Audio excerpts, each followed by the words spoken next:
नमस्कार दोस्तों। 17 अक्टूबर 2023 के करंट अफेयर के जितने भी मोस्ट इम्पोर्टेंट क्वेश्चन हो सकते हैं हम आज इस वीडियो में सभी को रिवाइज करेंगे। पहला क्वेश्चन है, न्यूजीलैंड के नए प्रधानमंत्री कौन बने हैं? Christopher Luxon. क्रिस्टोफर लक्सन है जो वो न्यू पीएम बने हैं 38वें नंबर के, और जो ये बने हैं प्रधानमंत्री वहाँ के, वो बने हैं क्रिस हिप्किंस के स्थान पर, और इनकी जो पार्टी है वो है नेशनल पार्टी। जेसिका आर्डर्न है जो वो न्यूजीलैंड की महिला पीएम थी पहले नंबर की, और इनकी पार्टी है लेबर पार्टी। कुछ और इम्पोर्टेंट पीएम और राष्ट्रपति हैं। ऑस्ट्रेलिया के नए पीएम बने अभी एंथनी एल्बनीज। ब्राज़ील के राष्ट्रपति हैं लूला डी सिल्वा। इटली के राष्ट्रपति हैं जॉर्जियो मेलोनी, जो पहली राष्ट्रपति हैं अभी। कंबोडिया की पीएम हैं हुन मानेट। कनाडा के पीएम हैं जस्टिस ट्रूडो। इजराइल के पीएम हैं बेंजामिन नेतन्याहू।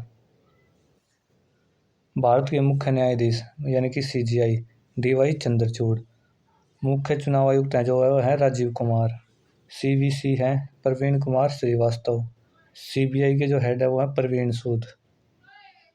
नेक्स्ट क्वेश्चन, हाल ही में 2028 लॉस एंजिल्स ओलंपिक में किन खेलों को शामिल किया गया है? अभी जो 2028 में ओलंपिक होने वाले हैं उनके लिए 5 खेलों को शामिल किया गया है। Cricket, squash, flag football, baseball या फिर सॉफ्टबॉल। और जो 32वें ओलंपिक थे वो 2020 में हुए थे टोक्यो में। जो 33वें नंबर के हो रहे हैं होंगे वो 2024 में पेरिस में होंगे। और जो 34वें नंबर के ओलंपिक होंगे 2028 में वो होंगे लॉस एंजिल्स में। उन्हीं में इन 5 खेलों को शामिल किया गया है। ICO जो उसकी 41वीं बैठक हुई थी मुंबई में, उसी में इनको शामिल किया गया।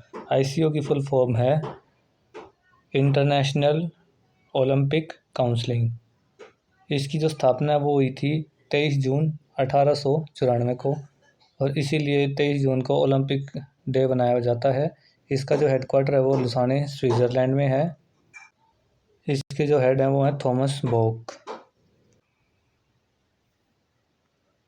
अभी जो कॉमनवेल्थ हुए हैं 2023 में वो बर्मिंघम में हुए हैं। उसमें भारत ने 4th स्थान प्राप्त किया है।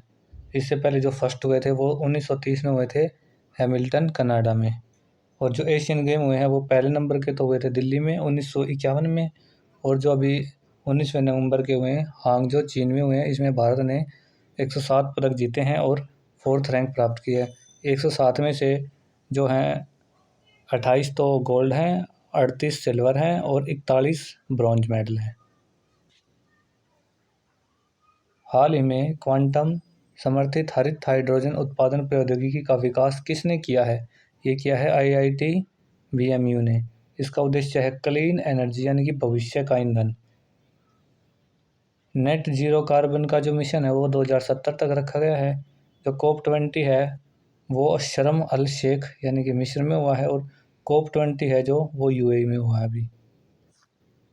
इसके अलावा हाइड्रोजन के बारे में, हाइड्रोजन का जो उपनाम है वो है आवारा तत्व। इसका परमाणु क्रमांक है 1। इसकी जो खोज है वो कैवेंडिश ने की थी। इसका जो संस्थानिक प्रयोग है वो है प्लूटोनियम, ड्यूटेरियम और tritium. Next question, global maritime India शिखर सम्मेलन 2023 का तीसरा संस्करण कहाँ प्रारंभ होगा? यह भी मुंबई में प्रारंभ होगा। ग्लोबल मैरीटाइम इंडियन शिखर 2023 ये 30 नंबर का है मुंबई में। इससे जो पहला और दूसरा है वो भी मुंबई में हुआ है। देश का सबसे बड़ा समुद्री कार्यक्रम होगा ये, और इसका जो उद्देश्य है वो है बंदरगाह, समुद्री सुरक्षा और नवाचार निवेश करना। हमारे जो भारत के शिपिंग मंत्री हैं वो है सर्बानंद सोनोवाल। कुछ और इम्पोर्टेंट सम्मेलन, कॉफ़ी सम्मेलन ये 5वें क्रम का था जो कि बेंगलोर में हुआ है, पहली बार हुआ है और भारत में। मसाला सम्मेलन ये 14वें क्रम का था, मुंबई में हुआ भी। बांध पर सुरक्षा अंतर्राष्ट्रीय सम्मेलन ये अभी जयपुर राजस्थान में हुआ है। P20 यानी कि प्रेसिडेंट 20 की बैठक थी वो हुई थी यशोभूमि नई दिल्ली में। G20 का जो सम्मेलन हुआ है वो है भारत मंडपम दिल्ली में। नेक्स्ट क्वेश्चन, हाल ही में विजिजम अंतर्राष्ट्रीय बंदरगाह प्रारंभ हुआ है। ये केरल में हुआ है। यह पहली बार, यहाँ जो पहली बार जहाज पहुंचा है वो चीन का जहाज है, उसका नाम है जेन हुआ 15। और इसका जो निर्माण किया है उसमें राज्य सरकार की हमने जो निवेश किया है वो किया 70%, और जो अडानी लिमिटेड ने किया है वो किया है 30%। इसके अलावा कुछ और परियोजना हैं जैसे कि सिल्वर लाइन परियोजना केरल में, और जो INS विक्रांत है ये 2 सितंबर 2022 को लॉन्च किया गया था, कोच्चि से लॉन्च हुआ था। ये भारत का पहला स्वदेशी विमानपोत है। MV एम्प्रेस ये चेन्नई से श्रीलंका के लिए चला है, क्रूज सेवा है ये। एक हैंड इन हैंड अभ्यास है, भारत और चीन के बीच होता है अभी, और भारत और चीन के बीच एक पंचशील समझौता हुआ था 1954 में हुआ था। हाल ही में भारत के बाहर डॉक्टर भीमराव अंबेडकर की सबसे ऊंची प्रतिमा स्टैच्यू ऑफ इक्वलिटी का अनावरण कहाँ हुआ है? ये हुआ है USA में। ये इम्पोर्टेंट है, बहुत इम्पोर्टेंट है। भारत के जो बाहर है वो मैरीलैंड USA में है, 19 फीट की है। इसके जो वास्तुकार है वो राम सुतार। और जो भारत में भीमराव अंबेडकर की मूर्ति है उसका नाम है स्टैच्यू ऑफ नॉलेज। और भारत में जो स्टैच्यू ऑफ इक्वलिटी है उसका नाम है, वो संत रामानुजमचार्य की है, हैदराबाद में है।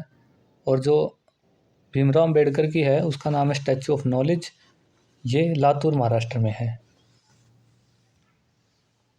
जो भीमराव अंबेडकर थे ये भारत के पहले कानून मंत्री थे।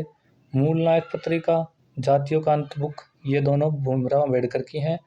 और इसके अलावा जो 14 अक्टूबर 1956 को इन्होंने बौद्ध धर्म अपना लिया था। 1932 में एक पूना एक्ट हुआ था, वो गांधी और अंबेडकर जी के बीच में हुआ था। नेक्स्ट क्वेश्चन, विश्व खाद्य दिवस 2023 कब मनाया जाता है? ये 16 अक्टूबर को मनाया जाता है, वर्ल्ड फूड डे। क्यों बनाया जाता है? क्योंकि 16 अक्टूबर 1945 को FAO यानी कि फूड एंड एग्रीकल्चर ऑर्गेनाइजेशन, खाद्य और कृषि संगठन का स्थापना हुई थी। और इसका जो हेडक्वार्टर है वो रोम में, इटली में है। इसकी जो थीम है वो है world is life, water is life, water is food, leave know on behind. इसके अलावा कुछ और दिवस थीम है, इम्पोर्टेंट थीम।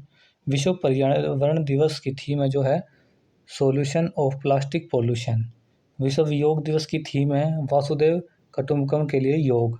G20 2023 की थीम है वसुदेव कुटुंबकम। मिष्टी योजना है जो वो मैंग्रोव वन वनस्पति हैं उनके संरक्षण के लिए है। PM प्रणाम योजना है जो है भूमि प्रदूषण को कम करने के लिए।